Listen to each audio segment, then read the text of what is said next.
Hi, it's Ankita. Welcome to Enchanted Bookends. This is the first day of the reading vlog. Today is Monday and I started a book over the weekend and I thought I would talk about this. In a poll on my channel, I asked if you would prefer long form videos, videos where I talk about the book as I'm reading it. So a few of you said that yes, you would want to watch reading vlogs and also like both type of content. So yeah, I thought this is a good book to talk about because this is Mariana by Susanna Kearsley. This is the second book that I'm reading by her. The first one I read was The Rose Garden. I read it a year ago during my birthday week and that was in March. I loved that one. That's set in Cornwall, which any book set in Cornwall is precious. Anyway, but yeah, I love that one. And I liked the author's writing in that and I wanted to continue reading her book. So I started reading Mariana.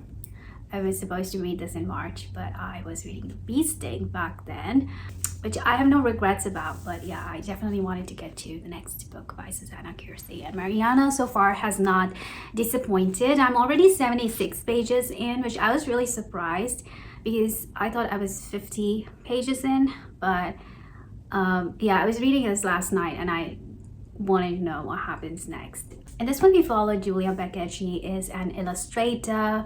She used to live in London, but ever since she was a little girl, by some coincidence, she would always end up in front of this gray stone house in the countryside. It's in a small village and she was fascinated by it even as a child, and over the years her fascination just grew. So when she's around 30 years old, she inherits some wealth and she decides to buy the house. So now she has bought the house, but she didn't really look into much about the history of the house. So now that she has moved into the village, into that house, she is learning about not only who used to previously live there, but also like the neighbors, and strange things have started happening. She is seeing things that other people don't see. So there's a little bit of mysterious element to this. So I'm pretty curious to find out what's going on, and it's gonna be like the past and the present. I think this author does that really well, and that's what I am looking forward to. There's also like a handsome neighbor, eligible bachelor, if you will. So that's another thing that I'm curious about. Yeah, Mariana. Okay, I'll update you again when I am around 125 pages in the book, so probably tomorrow. And then I'm reading another book. This is an ebook, so it's taking me a little longer to read it. Okay, the second book that I am reading is Casas by the Ocean. Now, excuse my pronunciation because this is Spanish. It's by Silver A Garcia. Look at the beautiful book cover. So in this one we follow Maria, and Maria lives in a big house on a plantation, and this story is set in colonial Mexico, so it's a historical fiction. And Maria's mother passed away when she was younger, and now Maria is, I believe, 15 or 16. She just had her, excuse my pronunciation again, quinceanera? Did I say that right? So she had a celebration of becoming a woman, but she doesn't really feel like a woman. She doesn't really have someone to connect with because her mom's passed away. Her father is usually busy, and it seems like he's still grieving the loss of his wife. And so Maria has only her nanny. But now something really exciting is going to happen in her life. She's going to go somewhere, and trying to not give away spoilers, so she's really looking forward to that. And there's like a lot of historical information, like not a lot as in it's not overwhelming. There's some historical information in here, like about the caste system. And Oh, it's called the Casas system, which I'm guessing is the caste system. It was designed by the Iberian crown to categorize and control the population. So the Iberian born in Iberia at the pinnacle of the casta system, followed by those born in the New World to Iberian parents, like Maria's dad was born in Mexico, but to Iberian parents. And then came the mestizos, which are individuals of mixed Iberian and indigenous heritage, followed by the mulattoes, who were of mixed Iberian and African descent. And then further down the casta, like the hierarchy, were various combination of mixed heritage and indigenous people, with slaves occupying the lowest rung. So this was kind of like the rigid social structure in colonial times, the colonial Mexico. But it seems like this town, which is called La Casas by the ocean, the casta system didn't really hold any power. There are also really pretty illustrations in this. Look at this illustration. I'm just making sure the lighting is correct. Yeah, there's also some like fantastical elements to this story. Oh my gosh, similar to Julia and Mariana, our Maria in this one sees, like, I'm not able to put into words if it is magical realism, which it doesn't feel like. There's definitely like something not exactly paranormal. At this point I will say that it's definitely more fantastical and maybe a little bit magical realism in this, but I might be wrong. So my progress in this one has been slow because it's an ebook, but I've enjoyed this one. The storytelling, the style is very old. It's like, once upon a time there lived a girl named Maria, you know, that sort of narration. It's kind of nice. It suits this story. I will probably check with you tomorrow, and yeah, see you later. Hi there, it's Wednesday, and I did not film yesterday because I spent all of my evening doing taxes. Taxes are done, they've been filed, and today I'm really knackered. I'm on page 149 in Mariana by Susanna Kearsley. I mean, this book is even more interesting than The Rose Garden, but we'll see where this goes. It's very intriguing. I'm loving it so far. One thing that I've noticed is that this author describes old houses and gardens very beautifully. You know, her passion, her love for old things, it comes through in her writing, and that's something that I've been enjoying in this book. Now that I'm reading Mariana, I obviously wanted to look for my next Susanna Kearsley book. So I went online and I was on Blackwell's, but I was looking for like a secondhand copy of her books, but for some reason I ended up on Blackwell's site, and there I came across Mariana and it was on pre-order.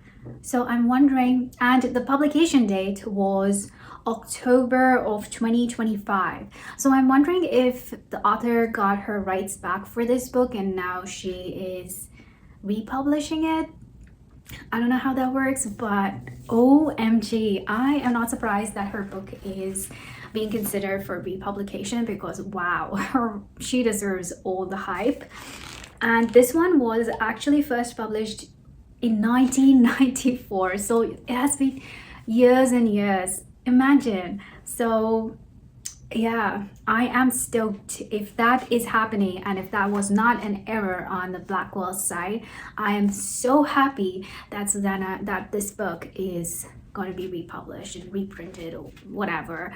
I'm so happy. I'm just extremely delighted. So yeah, I also read the other book, La Casas by the Ocean, and that one, I'm at a part where there's like a story within a story. So I'm at that part, but yeah, I've made a little bit of progress on that one as well. So today I am not gonna read anymore. I am just gonna I'm just gonna get ready for bed and I will see you tomorrow then.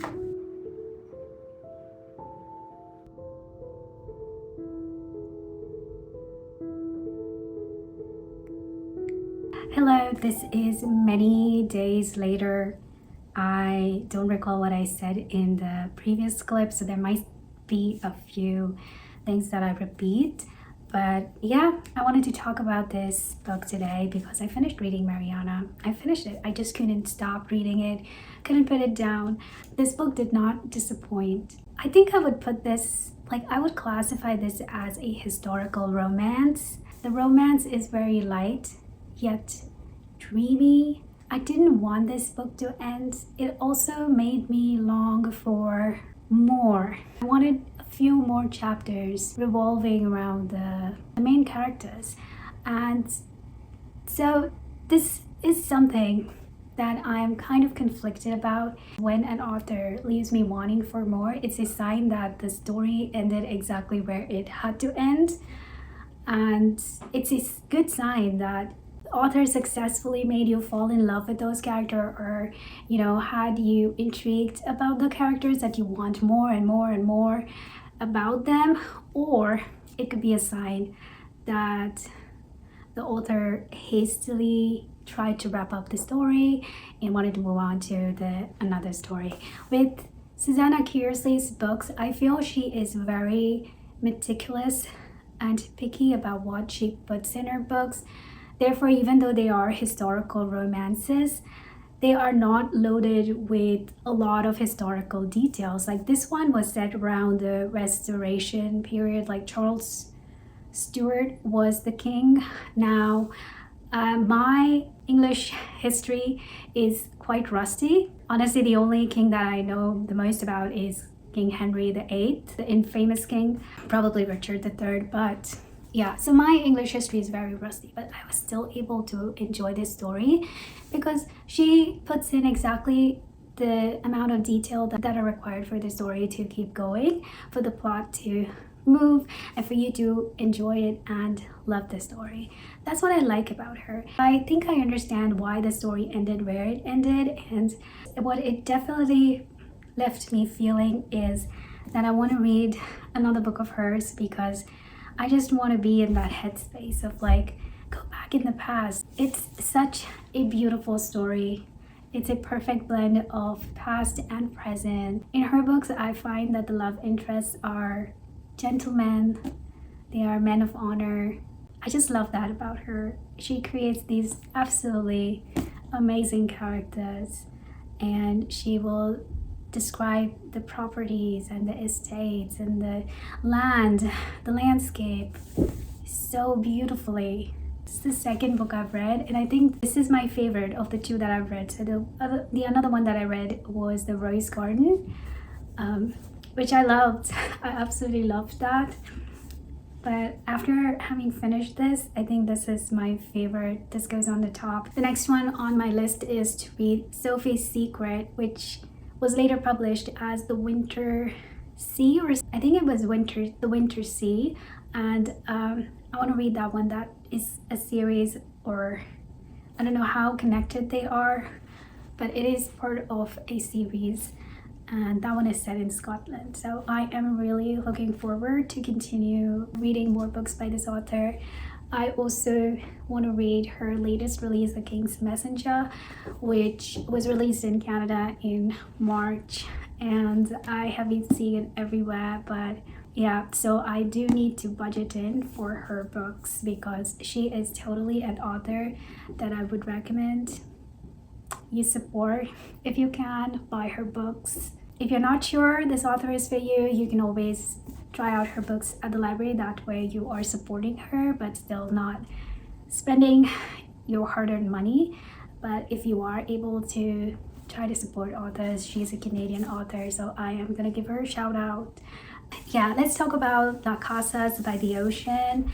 I read a little bit more. I think I am at 38%, and there's a whole bandit situation going on. There's this Robin Hood kind of a character who steals from the royals to feed the poor population. So I don't know what's going on. I don't know how it is going to tie into Maria's story, but I am intrigued. And also Maria has set out, she's on her way to the city. So I have a feeling that when Maria is in the city, she might either run into the bandit or she might run into the eldest prince. So something exciting needs to happen to Maria. I am excited for her story. Since I finished this book and I'm already in the next week, I'm gonna end this vlog here. I'm gonna continue reading Casas by the ocean, and I will start another vlog for that one. I'm also planning to pick up either a Jane Austen book or George Eliot book, so I might post a poll on my channel, so keep an eye out for that one. Thank you so much for watching this vlog. Let me know what you're currently reading and how the spring has been so far. Thank you for watching this video. If you haven't already, please subscribe to this channel and like this video, and I'll see you next time. Until then, take care. Bye.